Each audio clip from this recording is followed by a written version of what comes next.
UN की एक संस्था है United Nations high commission for refugees यानी यूएनएचआरसी। ये संस्था दुनिया भर के रेफ्यूजीज पर काम करती है, उनके खाने पीने और रहने की व्यवस्था करती है, उनके बच्चों की शिक्षा और स्वास्थ्य पर प्रोग्राम चलाती है। 2023 में संस्था ने ग्लोबल ट्रेंड रिपोर्ट शाया की थी। इसमें पता चला कि दुनिया में सबसे ज्यादा रेफ्यूजीज यानी शरणार्थी कहाँ से आते हैं। इस लिस्ट में सबसे पहला नाम था सीरिया का, और वजह समझ में भी आती है। आप जानते ही हैं, राजदूत के नियमित दर्शक होने के नाते कि सीरिया ने एक दशक से ज्यादा अब गृहयुद्ध देख लिया है। दिसंबर 2024 में बशर अल-असद के जाने के बाद भी वहां स्थिरता नहीं आ पाई है। बीते एक हफ्ते से यहाँ बेदुइन और ड्रूज समुदाय के बीच लड़ाई भी चल रही है। मौका देखकर इसराइल भी इस लड़ाई में कूदा और खूब बमबारी की। नतीजा ये रहा कि एक हफ्ते में 1100 से ज्यादा लोग मारे गए, यानी सीरिया अब भी स्टेबल नहीं हुआ है। इसलिए सीरिया छोड़कर वहां के लोग जा रहे हैं, उन्हें जाना पड़ रहा है। दूसरे नंबर पर यूक्रेन का नाम था। इसकी वजह भी आप जानते हैं, फरवरी 2022 से जंग चल रही है, रूस का हमला है, इसी वजह से लोग देश छोड़ रहे हैं। तीसरा नाम अब गेस कीजिए किसका होगा। नाम है हमारे पड़ोसी देश अफगानिस्तान का। यहां लोगों ने देश क्यों छोड़ा? सबसे बड़ी वजह तो तालिबान का टेक ओवर ही था। 15 अगस्त 2021 को तालिबान ने पूरी तरह अफगानिस्तान की सत्ता पर कब्जा कर लिया। अमेरिकी हवा के रास्ते आए थे, वैसे ही वो लौट गए। पावर वैक्यूम और फिर तालिबान से अपनी जान बचाने के लिए लोगों ने देश छोड़ना चाहा, पर यह अकेली वजह नहीं थी। अफगानिस्तान 1979 में सोवियत दखल होने के बाद से कभी अपने पैरों पर खड़ा नहीं हो पाया। एक अनवरत गुरिल्ला युद्ध वहां पे चल रहा है, और फिर इस गरीब रेगिस्तानी मुल्क पर कुदरत ने भी रहम नहीं किया। सूखे से बचते हैं तो बाढ़ आती है, और बाढ़ से बचे लोगों को भूकंप खा जाता है।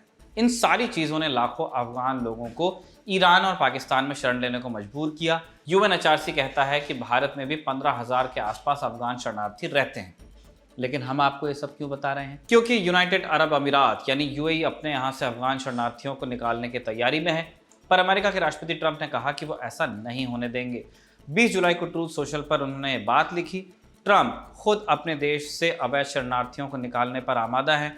इसी मुद्दे पर चुनाव लड़े, मागा समर्थक भी यही चाहते हैं। रही बात अफगान शरणार्थियों की, तो अमेरिका में भी उनकी बड़ी आबादी है जिन्होंने 20 साल तक चली जंग में तालिबान के खिलाफ अमेरिका का साथ दिया था। राष्ट्रपति बनने के महज 2 महीने बाद ट्रंप ने इन लोगों का प्रोटेक्टेड स्टेटस खत्म किया और उन्हें भी घर भेजने की तैयारी करने लगे। इन लोगों ने इसका विरोध किया क्योंकि तालिबान शासन में ऐसे लोगों को गद्दार की तरह देखा जाता है। वो वहां रहेंगे तो उनकी जान को खतरा हो सकता है। इसी खतरे के चलते ब्रिटेन ने भी बीते दिनों हजारों अफगान लोगों को अफगानिस्तान से निकाला था, बचाया था, क्योंकि ऐसे अफगान लोगों का डेटा फेसबुक पर लीक हुआ था जिन्होंने तालिबान के खिलाफ ब्रिटेन की मदद की थी। इसके बारे में भी आपको आज के शो में बताएंगे, और ये भी जानेंगे कि दुनिया भर में कहां कहां कितने अफगान रेफ्यूजी रह रहे हैं, उनको समस्या क्या आ रही है, और दुनिया भर से उन्हें वापस अफगानिस्तान भेजा क्यों जा रहा है। नमस्कार, स्वीकार कीजिए निखिल का। आप खबर गांव का डेली इंटरनेशनल बुलेटिन राजदूत देख रहे हैं।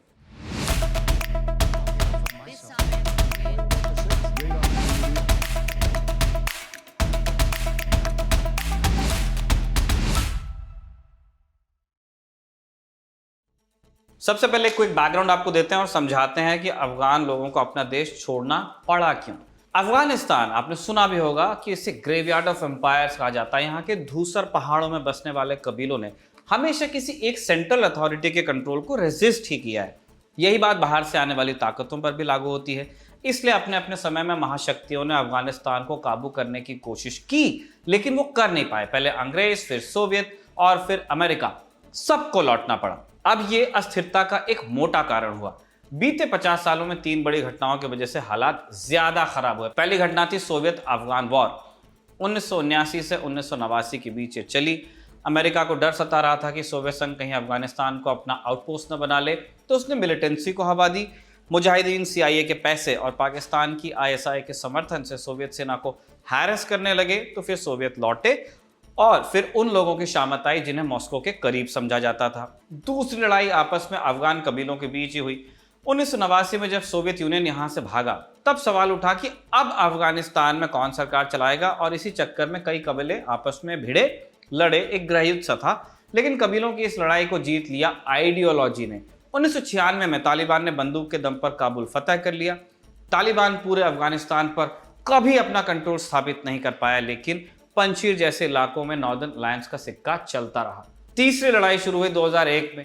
इस साल अमेरिका के वर्ल्ड ट्रेड सेंटर पर आतंकवादी हमला हुआ।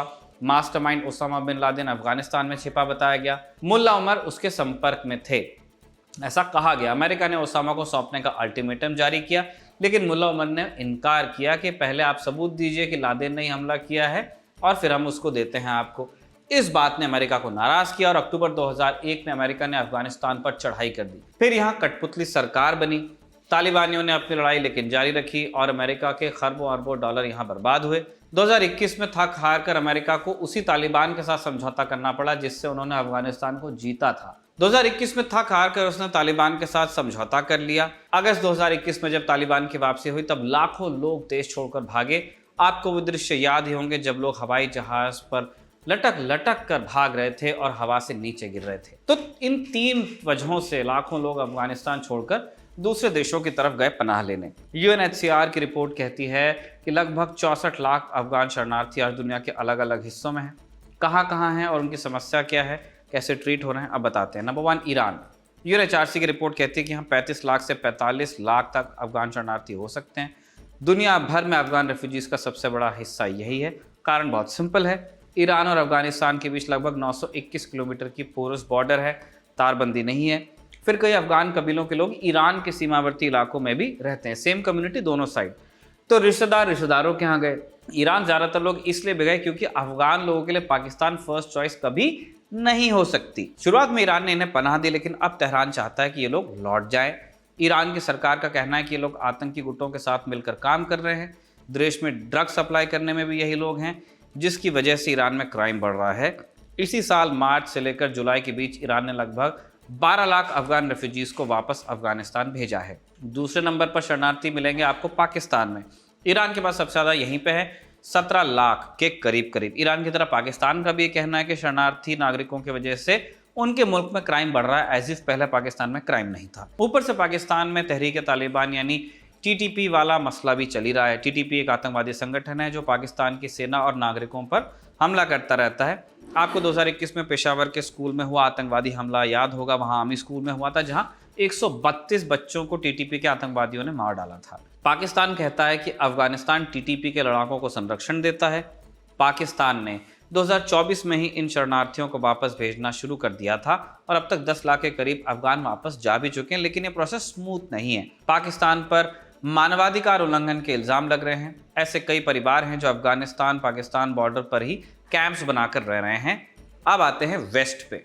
2021 में तालिबान की वापसी के बाद कनाडा के पूर्व प्रधानमंत्री जस्टिन ट्रूडो ने घोषणा की थी कि वो 40,000 अफगानों को अपने यहाँ शरण देंगे। इनमें से ज़्यादातर वो लोग होने वाले थे जिन्हें कनाडा की सरकार ने कभी न कभी एम्प्लॉय किया था।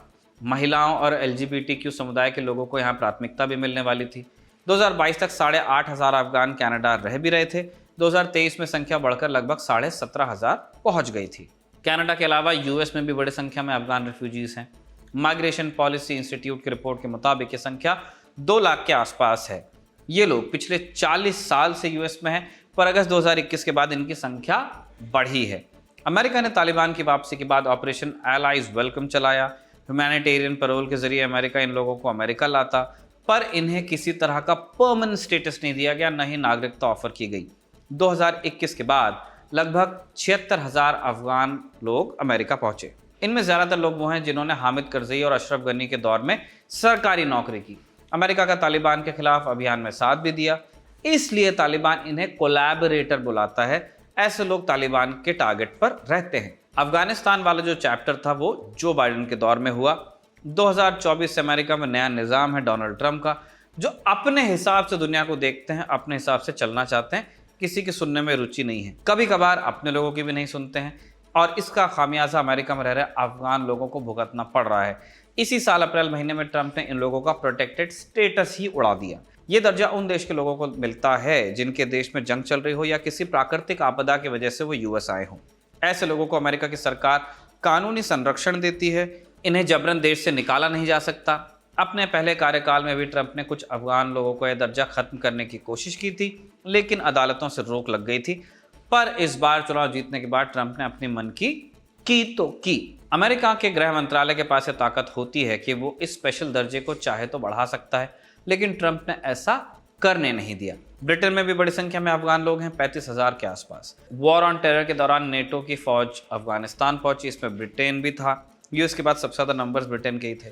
नवंबर 2010 को नेटो ने विदेशी सैनिकों की वापसी के लिए योजना बनाई। ये प्लान अफगानिस्तान के तब के राष्ट्रपति हामिद करजई की सरपरस्ती में बना था। 2014 में ब्रिटिश फौज वहां से लौट गई। ब्रिटिश आर्मी का सबसे बड़ा अड्डा हेलमंद में था। इसका जिम्मा भी अफगान सेना को सौंपा गया। अफगान युद्ध में कुल 454 ब्रिटिश सैनिकों की जान भी गई। 2001 से 2014 तक ब्रिटेन ने अफगानिस्तान में आतंकवाद के खिलाफ एक बड़ा और लंबा सैनिक अभियान चलाया था। इसमें अफगान नागरिकों की भी खूब मदद शामिल थी। 2021 में तालिबान की वापसी जब हो गई तो इन अफगान लोगों की जान को खतरा हुआ, इसलिए ब्रिटेन पर एक मॉरल रिस्पॉन्सिबिलिटी आई कि वो ऐसे लोगों को ब्रिटेन लेकर आए। इसके लिए एक सीक्रेट मिशन चलाया गया। दो तरह की स्कीम लगे। पहली स्कीम थी Afghan citizens resettlement scheme ACRS और दूसरी थी Afghan relocation and assistance policy. ACRS लोकतंत्र, महिलाओं के अधिकार, अभिव्यक्ति की स्वतंत्रता और कानून के लिए खड़े हुए लोगों को बचाने के लिए थी। इनमें 20,000 लोगों को ब्रिटेन लाना था। वहीं ARAP उन अफगान लोगों को ब्रिटेन में बसाने के लिए थी जिन्होंने अफगान युद्ध के दौरान ब्रिटेन की सेना के साथ काम किया था। इसमें आवेदन की जरूरत थी। इन दोनों स्कीम्स में दो तरह के लोगों को छूट मिलती है। अब यह स्कीम एकदम सीक्रेट थी। ब्रिटिश सरकार नहीं चाहती थी कि उनके मददगारों के नाम सार्वजनिक हो जाएं ताकि उनको जान का खतरा हो जाए। पता चल रहा है फॉर्म भर रहा है, मालूम चल गया तालिबान ने वहीं उन पर हमला कर दिया। इसलिए डेटा सिक्योर रखा गया। लेकिन फरवरी 2022 में ब्रिटेन के डिफेंस मिनिस्ट्री के एक अधिकारी से यह जानकारी गलत ईमेल पर फॉरवर्ड हो गई। इसमें उन सभी अफगान लोगों के नाम, कॉन्टैक्ट्स और परिवार वालों की जानकारी थी जिन्होंने ARAP के जरिए अप्लाई किया था। कई सांसदों, सीनियर सैन्य अधिकारियों और सरकारी कर्मचारियों के नाम भी शामिल थे जिन्होंने इन आवेदनों में अपना नाम दिया था। अगस्त 2023 में ब्रिटेन के रक्षा मंत्रालय को पता चल गया कि इस लीक से जो डेटा बाहर गया उसका एक हिस्सा एक फेसबुक पेज पर रिलीज हो गया और इसके तुरंत बाद रक्षा विभाग ने जानकारी प्रकाशित होने पर बैन लगाया ब्रिटेन में। फिर ब्रिटेन की सरकार सीक्रेटली अफगान लोगों को यहाँ लाना शुरू करती है अपने यहाँ। इसके तहत हजारों लोगों को ब्रिटेन पहुंचाया गया और इस पर लगभग 4,500 करोड़ रुपए का खर्चा आया। पश्चिमी देशों के अलावा कुछ अफगान खाड़ी देशों में भी रह रहे हैं। UAE में अफगान लोगों की आबादी लगभग 3 लाख बताई जाती है। इनमें से कुछ लोग 2021 के बाद आए हैं जिनके पास जरूरी कागजात नहीं है। ये एक बड़ी वजह है कि UAE इन्हें निकालने की तैयारी कर रहा है। कुछ नागरिकों को निकाल भी चुका है। इसके बीच 20 जुलाई को ट्रंप ने कहा कि UAE से इस मसले पर बात करेंगे और UAE को ऐसा करने से रोकेंगे। ऐसे में सवाल उठता है कि जो ट्रंप खुद अपने देश से रेफ्यूजीज को निकालने पर आबादा है, उन्हें अचानक अफगान नागरिकों की चिंता क्यों सता रही है? पीछे क्या गेम हो रहा है? आपको क्या लगता है? जवाब हमें कमेंट बॉक्स में ज़रूर बताएं। लेकिन हम खबरगांव के मन से ये ज़रूर ऑन रिकॉर्ड कहना चाहते हैं कि जिस तरह ब्रिटेन ने अपना साथ देने वाले लोगों को अपने यहाँ पना दी, उस तरह से US पर भी ये मॉरल रिस्पॉन्सिबिलिटी तो बनती ही है कि जिन लोगों ने वॉर ऑन टेरर में अफगानिस्तान में उनका साथ दिया, उनकी सेफ्टी वो इंश्योर करें। ये चैप्टर यहीं तक। अब कुछ अपडेट्स आपको और बताते हैं। पहला अपडेट जापान से है। कोरोना काल के दौरान जापान में एक यूट्यूब चैनल बना। उस दौरान इस चैनल पर कोविड वैक्सीन और मास्क के खिलाफ वीडियोस बनाई जाती थी, बेसिकली कॉन्स्पिरेसी थ्योरीज। इन वीडियोस को बनाता है सोही कामिया, जो अंग्रेजी का टीचर और सुपरमार्केट मैनेजर रह चुका है। यही वीडियोस बनाते बनाते सोही ने एक पार्टी ही बना ली जिसका नाम है सांसेतो। अब इस सांसेतो पार्टी का अगर आप नारा सुन लेंगे तो आपको आगे की कहानी समझ में आ जाएगी। इनका नारा है जापानीज फर्स्ट। 2022 में इस पार्टी ने जापान के अपर हाउस का चुनाव भी लड़ा और तब इसे सिर्फ एक सीट मिली। 3 साल बाद यानी अब फिर सदन के लिए चुनाव हुए और सांसेतो को 248 में से 14 सीटें हासिल हुई।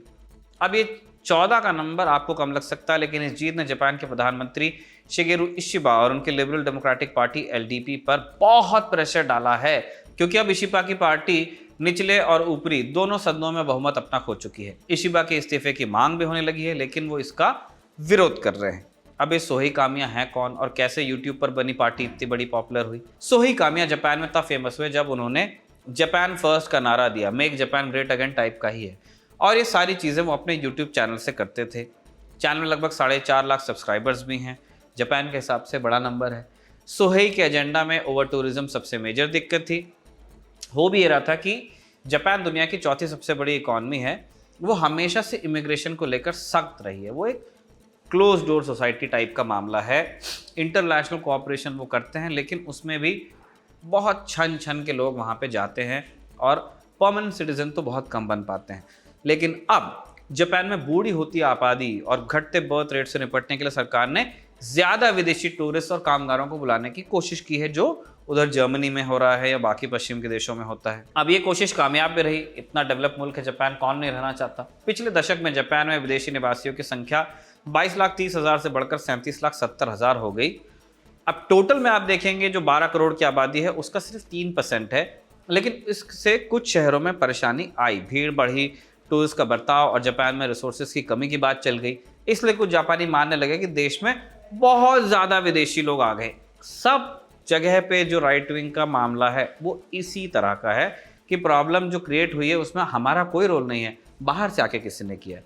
एनीवेज, जापान की सरकार ने इन मुद्दों से निपटने के लिए टास्क फोर्स बनाई, लेकिन सोहेई ने इसे अपनी पार्टी का आधार ही बना लिया और साथ में महंगाई, लोगों की रुकी हुई सैलरी वगैरह को भी उठाने लगे। सोहेई का मानना है कि उन्हें टूरिस्ट से कोई दिक्कत नहीं, लेकिन जो मजदूर आते हैं वो जापानी संपत्ति को नुकसान पहुंचा रहे हैं।